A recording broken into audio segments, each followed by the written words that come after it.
Honda Dio bike එකේ බලන්න පිටිපස්ස tales light එකේ ලස්සන ඒක නිකන් අමුතුම ලුක් එකක් තියෙනවා. ඒ වගේම තමයි ස්ටැෆර්ඩ් මෝටර්ස් ලගෙන් තමයි මේක අපි ඩිරෙක්ට් ගත්තේ. ගාල්ලේ ඇත්තටම Honda බයික්ස් වලට ඒජන්ට් කෙනෙක් මේ වෙද්දි නෑ. ඒක නිසා අපිත් ඇත්තටම ගාල්ලෙන් දුරට ගිහිලා තමයි මේක ගන්න පුළුවන් වුණේ. ඒ වගේම මේගොල්ලෝගේ බලන්න මේ ලූවර්ස් තියෙනවා ඇරොඩයිනමික් හුලං යන්න. සයිලන්සර් එක ෆුල් මැට් ෆිනිෂ් එකක් තියෙන්නේ. මේක 110 ඩිජිටල් මීටර් බයික් එකක්. එතකොට මේකේ මේ තියෙන්නේ ඩ්‍රම් එක. හැබැයි මේ පොඩි ඩවුට් එකක් තියෙනවා. මේගොල්ලෝ මේ දාලා තියෙන පිටිපස්සට අර පොල්ලතු ඩිසයින් තියෙන MRF ටයර් එකක්. සාමාන්‍යයෙන් පිටිපස්සට මම දන්න කට්ටිය කමෙන්ට් එකක් දාන්න මේ පොල්ලතු ටයර් එක පිටිපස්සට දැම්මට අවුලක් නැද්ද කියලා. ඒ වගේම තමයි මේ දැන් තමයි දැක්කේ මේ වයර්ස් වගේක් එළියට ඇවිල්ලා තියෙනවා. මේ ඒක බලන්න ඕන මොකක්ද කියලා මේ ඇතුලේ. මඩ වදින්න පුළුවන්. මං හිතන්නේ මේ අර ස්ටෑන්ඩ් එකට යන සෙන්සර් එකද කොහෙද. ඒ වගේම තමයි අනිත් අලුත්ම දේ තමයි මේගොල්ලොන්ගේ මේ පෙට්‍රල් ටැංක් එක මේ තියෙන්නේ පිටිපස්සේ. එතකොට අර සීට් එක ඇතුළේ නෙමෙයි තියෙන්නේ. ඕන වෙලාවක පෙට්‍රල් ගහද්දි ලේසියෙන්ම ගහන්න පුළුවන්. ඒ වගේම හොඳ ඩියෝ ඔරිජිනල් කාපට් එකක් එනවා. ඒක ෆ්‍රී හම්බ වෙනවා.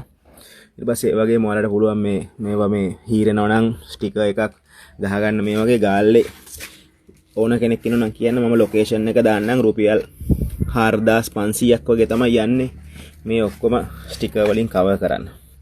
මොකද ඇත්තටම මම ඉස්සෙල්ලා පැද්දේ මේ ප්ලෙෂර් බයික් එකක්. ඒකත් එක්ක ගත්තම මේකේ ලොකු වෙනසක් සහ පෙට්‍රල් කන්සම්ප්ෂන් එකේ තියෙනවා හොදක්.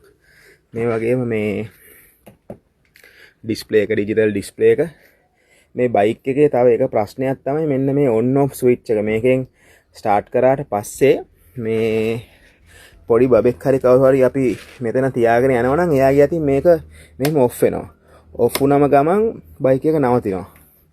ඒක පොඩි ප්‍රශ්නයක් තියෙනවා. වගේ මේ ස්විච් එක අපිට මේක මෙතනට දාලා මේක කාටවත් යතුරු දාන්න බැරි වෙන ලොක් කරගන්න පුළුවන්. මේ තමයි සීට් එක අරින එක සහ ෆුවල් ටැංකි කරන එක. ඒ වගේම තවත් මේකේ තියෙන හොඳක් තමයි මෙතන පොඩි පොකට් එකක් දීලා තියෙනවා ඔයගොල්ලන්ට ෆෝන් එක කැමති දෙයක් දාගන්න. දැන් අපි ගත්තොත් ඉස්සරහා ලුක් එකත් මරු. දැන් අර මට ප්ලෙෂර් එකක් තිබ්බේ. ප්ලෙෂර් බයික් එකේ මුළු මූණම හැරෙන්නේ. නමුත් මේකේ ඇත්තටම මේ හැරෙන්නේ යට රෝදේ විතරයි. ඒ වගේම මේ වගේ මේ තියෙන්නේ ඩිස්ක් බ්‍රේක් තියෙන්නේ.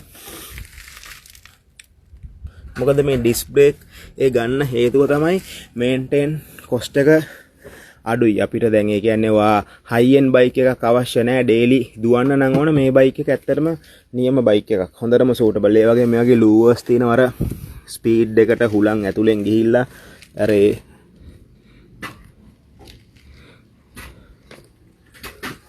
අමුතුම ගතියක් තියෙනවා ඉතින් Honda. බයි. ඔයාලගේ Honda බයික් එකක් පැදලා තියෙනවා නම් කමෙන්ට් එකක් දාන්න කොහොමද මේකේ එක්ස්පීරියන්ස් එක කියලා.